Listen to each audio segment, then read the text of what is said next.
Hey guys, welcome back to Clownfish TV. This is Neon. I'm here with Geeky Sparkles. Hello. And people are mad. Shocker. Dun dun dun. No, people are mad on the internet. We need to just change the channel to people are mad. That'd be fun, actually. Because people are mad about everything related to entertainment anymore these days. So the Aladdin trailer, the live-action remake, Disney's remaking all their movies into live-action these days, and it's been hit or miss. Some have been very good, and some have been But Aladdin is one people have been looking forward to. If you're an 80s or 90s kid, it holds a special place, I think, in most people's hearts. Anyway, so they dropped the trailer the other day. I actually thought it looked pretty good. I thought it looked pretty good. I thought it did too, actually. Yeah, it was sufficiently Aladdin-y. Sufficiently Aladdin-y. But not everybody is happy. Of course not. Yeah. Oh, look, the Mary Sue's not happy. The Mary Sue. This is surprise. This is where all the unhappy people live at the Mary Sue, I think. They've gotten increasingly grumpier as the years ticked on. Like, they used to actually be pretty okay.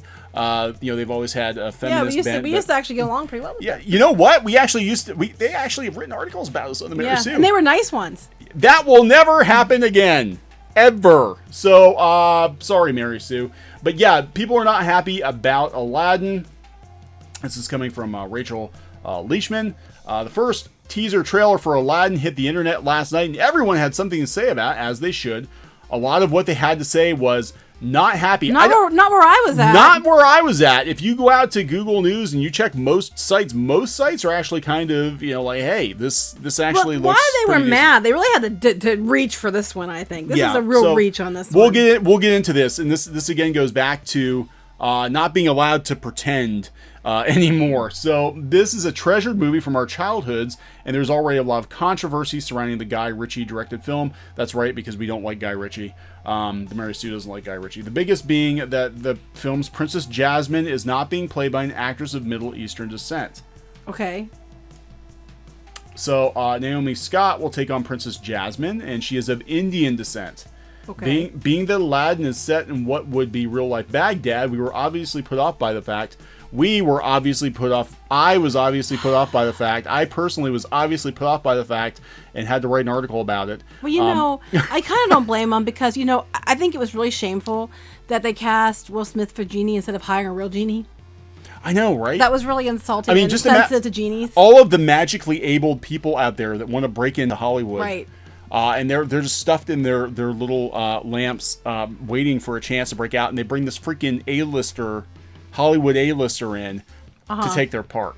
Yeah, I know. Bullshit. It's just, they should have hired a real genie to play a genie because, think an actor's going to do it? What the heck's up with that? So, being that, Aladdin takes place in what would be Baghdad now, we were obviously put by the fact I don't see how my panties in a twist over this one. Yeah, that Disney just cast someone that they believed looked like they can fit the part rather than casting with an eye on representation. Maybe they cast it because she fit the part, she could sing, she could do a bunch of things, and she does have the name recognition that they need to make it go. Because that is kind of, helpful in a situation like this. Yeah, so and I'm sorry if I'm botching his name. I'm not familiar. Is it Mina Massoud? I think that's what it is. Okay, I'm not familiar with him. He plays Aladdin. He was born in Egypt and raised in Canada. But he's not completely from the Middle East.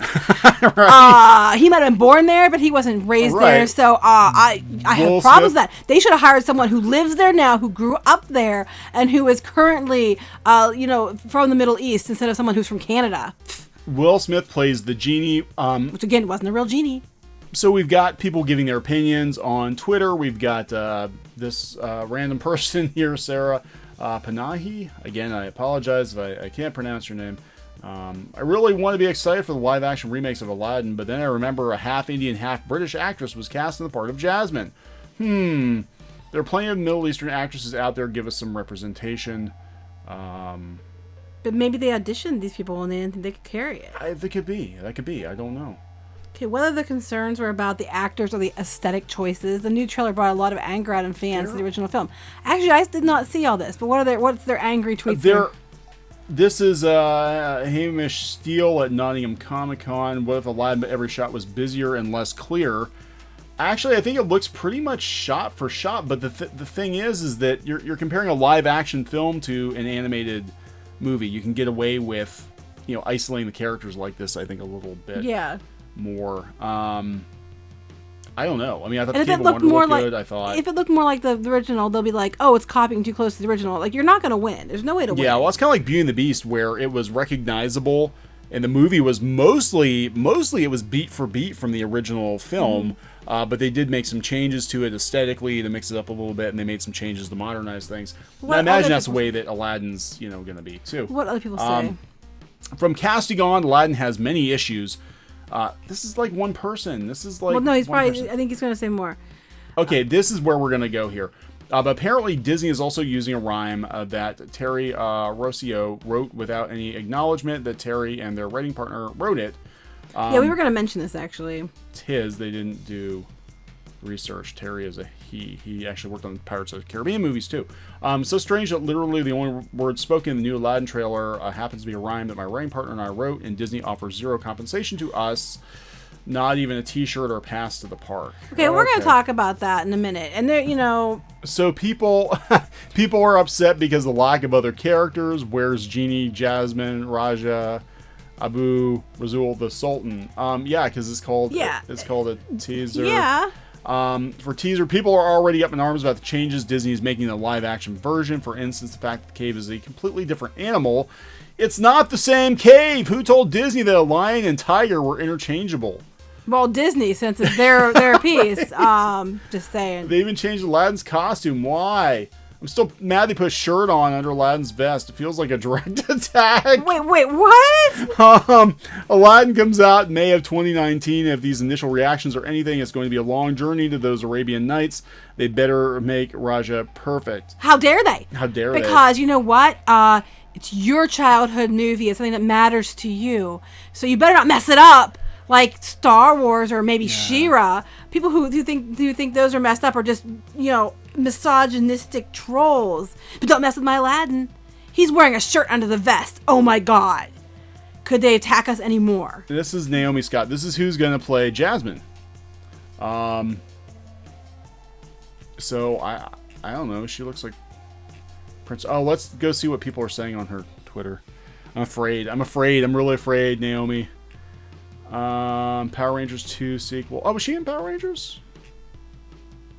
She might be on Power Rangers. She's on Charlie's Angels. She's in Power Rangers. You're Amazing. Okay, so that's cool. People aren't most people, I think, were actually fine with it. No. I'm actually. Oh, yeah, that's right. She was Kimberly. Oh, that's why she looks familiar. Okay. Well, she'll be okay. I think she'll be fine. I think she'll be fine. But she's not, I'm like, they're right. You should only hire people that are that exact specific into the region exactly. Because, you should just expect them to be actors. Yeah, and that's like, I'm so glad that all of our American superheroes are portrayed by honest to God Americans. Oh, wait, they're not. See? Oh, yeah, exactly. See that? Because actually, like, half of the MCU, even the American-sounding ones, are British. Yeah, I mean, and how you know dare what? they? How dare you assume that Brits and Americans are the same thing? They're not. They're not. And they're just because they look alike. They're American characters. They're just played by Americans only.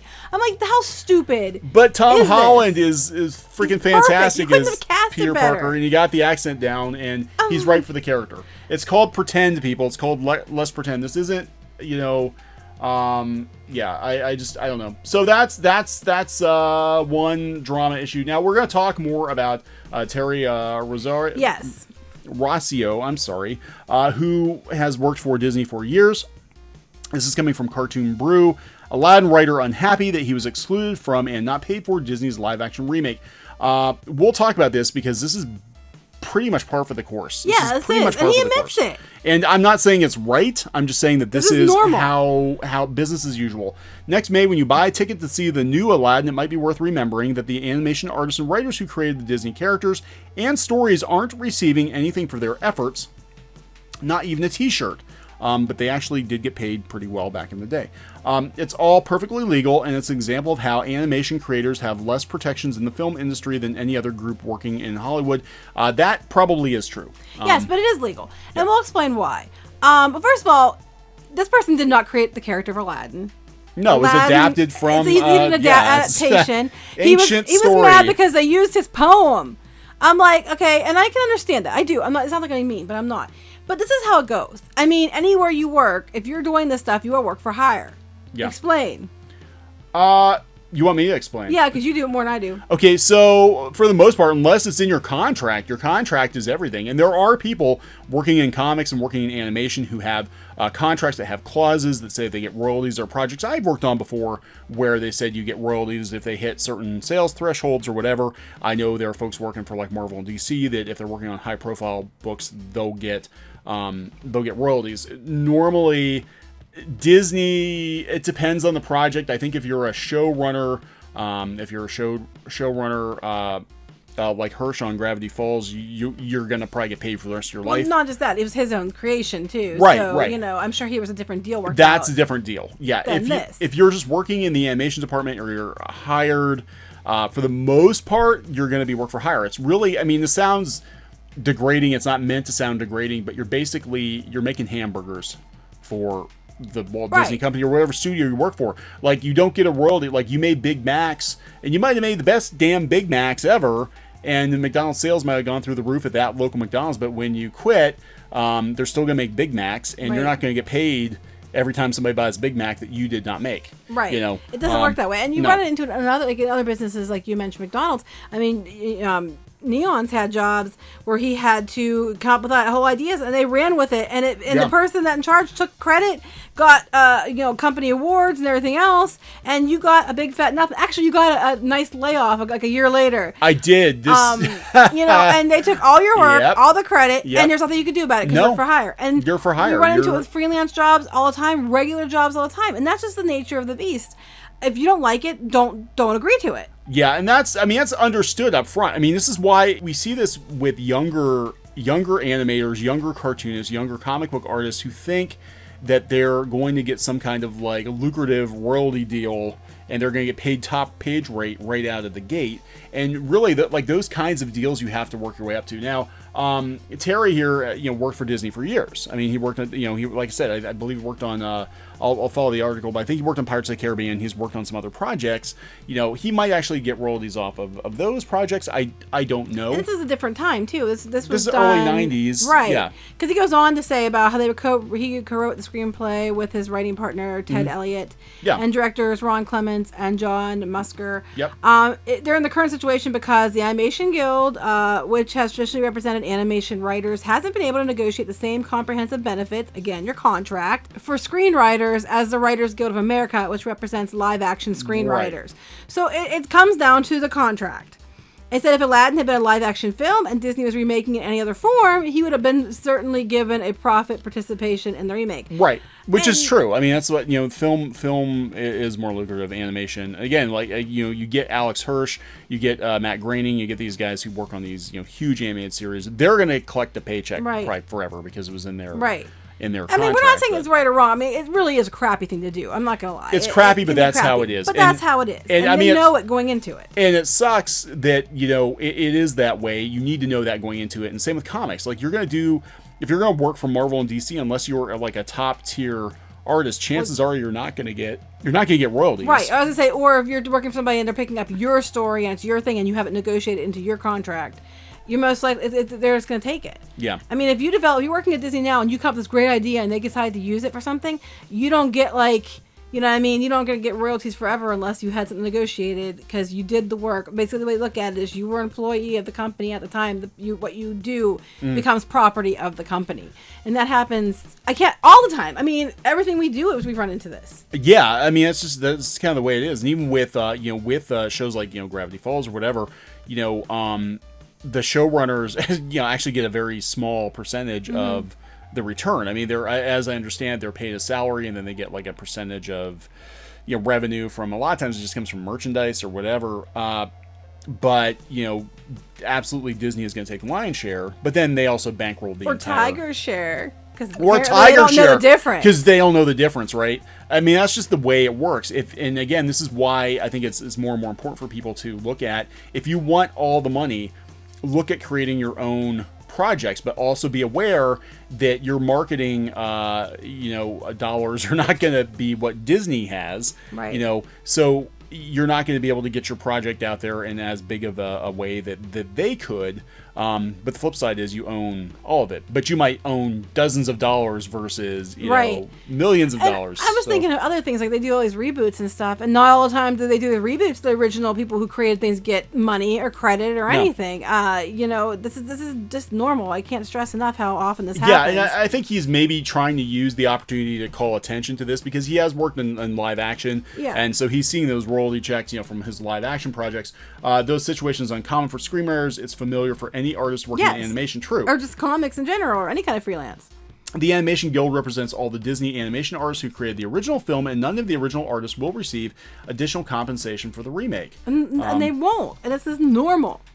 Yeah, so this is, Rossio, who has been a writer on high-profile live-action films. Well, he worked on Shrek, he worked on Treasure Planet, Pirates of the Caribbean, which he is getting royalties on, I'm sure, and Lone Ranger. Makes a good point. In animation, you're paid just once for what you create, but corporations continue to exploit the work for decades on end. That goes with it. Yeah. Not only has Disney already made hundreds of millions of dollars in profit on the original film, but they will now generate hundreds of millions more without having to pay the people who created the original content, which is beloved and popular enough to merit a remake 27 years later. But in this case, too, it's even more unusual because it's not, Aladdin isn't their character. They adapted it. They made some cute changes. They made Genie funny. They did, yes, they made them more their characters, but they aren't actually. Yeah, it's a folk tale. The new characters are, but like Aladdin himself, his other ones aren't. So it's even harder to argue that one, you know, I think. Well, it'd be like Snow White, like who, you know, so this is because again, when the work is remade into a potential $1 billion film, which I think Aladdin will be a huge hit, I really do think it will be a huge hit. Why not give the original writers and storyboard artists some small participation? I think going forward they should, but I mean we're talking early 1990s, like Disney in the early, and I'm not excusing it, but you know you have to realize when Disney was making Aladdin, they had no idea if it was going to be a huge hit, right? Because you're making an animated movie set in the Middle East, and you know there was all kinds of issues going on in the Middle East back then, and they had no way of knowing it would be that big of a hit. Disney was just coming out of a huge slump. It was Little Mermaid that basically put animation pretty much back, and then Beauty and the Beast the year before. But at that point, they already started production on Aladdin, so they had no way of knowing. Or actually, I guess it was 2 years between them. But they had no way of knowing it was going to make like the ridiculous money it made. It was going to be an enduring classic. I mean, Disney was. The animation department back then was like counting pennies. Right, so people didn't think to put stuff in their contract because why would you back then? Yeah. I mean, I get what he's saying. They should at least give him some kind of recognition for it. Like, you know, even if it was like, say, here's park tickets, here's something, you know, just to tell people, yes, you know, we're basing it off of the creation by these people. But I also understand it from the Disney's point of view because we run into this all the time with work we do. If you work for hire, you work for hire, and you don't get to come back and claim that. They want to reuse, if you do a drawing for somebody and they pay for it, and you don't have in the contract that you retain ownership. If they want to use it and make millions of dollars off it, there's nothing you can do because you signed it away because you didn't have a contract that retained ownership. Right, and that's where it's kind of a sticky situation because, like, if you want to work for Disney, if you want the clout of having Disney on your resume, then you do what you got to do to work for them because you know what? If you don't, there are thousands of other people. Yeah, it's like comics. Thousands. Well, it's just like comics. Exactly. You're not going to play ball according to what the rules are, and you're not big enough to be able to make your own rules. Then you know you can go do your own like little webcomic or something, and good luck with that. But you know if you want to work for Marvel or DC, you know, and establish yourself first before you know creating your own stuff, then you got to kind of play by the rules. Yeah. I mean, because there's a bunch of other people waiting in line, for your job. And so in summary for this whole thing, everybody, meaning a few people, are mad because Jasmine is not from the Middle East, and some people are mad because Genie is not actually a genie. Some people being me, because I don't think that's fair. If you're demanding an actress be completely from the Middle East, then I think Genie should be played by real genie. I know all those magically abled people out there, and you know they couldn't pick an actual genie. It's I know. Unbelievable, Disney. Unbelievable. But I think it's interesting. He's going off about wanting park tickets. I'm like, that's a totally different division. Like, I mean, seriously, like people don't understand. Like Disney is so compartmentalized. Like the studios live action studios have very little to do with animation. Animation has very little to do with. I mean, they work together on projects, obviously, but like Parks and Resorts is its own thing. Yeah, you know, that's like, I don't know. But you messed up my conclusion with your little part about Parks and Resorts, which wasn't necessary. But in conclusion, again, sorry.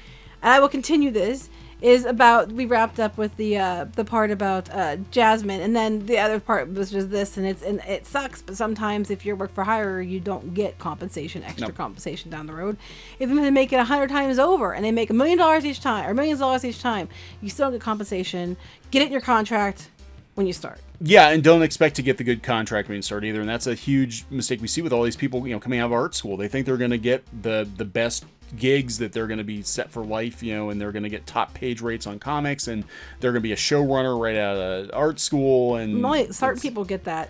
Only certain people who know people, and that's not the case. So you're probably going to have to work your way up the ladder, and then you can be a little more choosy, a little more demanding. I bet if you're a real genie, you get that stuff. Yeah, if you're a real genie. So, okay. I'm just saying. All right, are we done with this one? Yes, I think we're done. All right, I'm not angry about Aladdin. I actually I thought it looked good. Actually, seeing the teaser, I'm actually kind of excited about it. I thought it looked really good. I've been pretty happy. Most of their live action remakes have actually been surprisingly decent. Jungle Book was really good. Beauty and the Beast was pretty good. The only thing I'd be worried about was the fact that we don't have Robin Williams in this in-house genie, but I think he can do it. I really do. Will Smith he's all right. I think he probably can pull it off. Right. I mean, it won't be Robin Williams, but it'll be his own genie, and we'll see what happens. That is sad because Robin Williams brought so much to that film. You can't understate his contribution, but it is what it is. So, all right, guys, don't be mad. Just subscribe to Clownfish TV for more rants. Let me be mad for you. We'll be mad for you, yes. Geeky will be mad for you. Subscribe to Clownfish TV. Hit the bell for notifications so you're made aware when new videos pop up. Some people have been complaining they haven't been getting the notifications. Please hit the bell. And we will talk to you later. Yep, bye.